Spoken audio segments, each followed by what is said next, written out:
So here's an interesting one. How do you determine which version of a song is the original? Now this might seem like just an obvious question.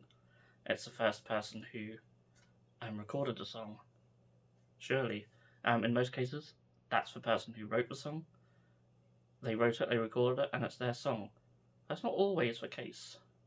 So I've made a little playlist on Spotify which is for like original songs where they have more famous covers. And for example, Nothing Compares to You, which is originally by Prince and the Family, was mentioned in the Sinead O'Connor video.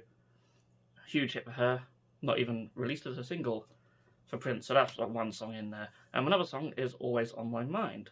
Big hit for Elvis, quite big for Pet Shop Boys as well, but not originally recorded by either of them.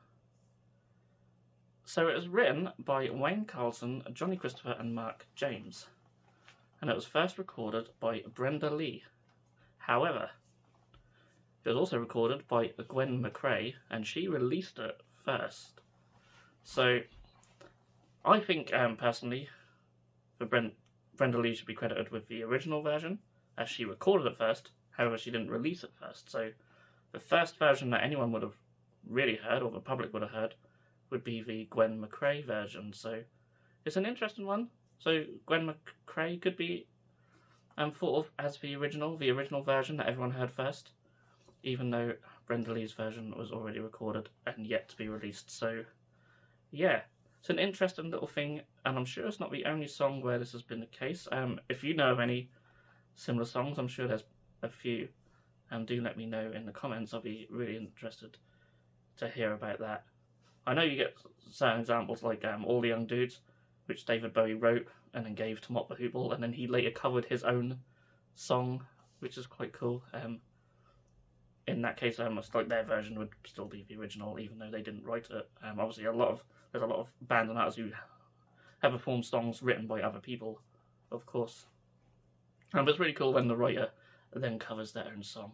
Me and Bobby McGee by Chris Christopherson, hope I said that right, is another good example. So he wrote the song, and then Roger Miller sung the original, and then Chris Christopherson, he performed it as well and recorded it afterwards, and that's a really good version and well worth checking out. And of course it was a massive hit for Janis Joplin. Just a brilliant song, one of my favourite songs actually. So yeah, little bit of music trivia, and there'll be a lot more of that kind of nonsense on this channel. I know lots of silly little music facts which I will share with you guys, so if that's your thing, then do feel free to hit that subscribe button. Yeah, that's all what's to say in this one. I'll see you in the next one.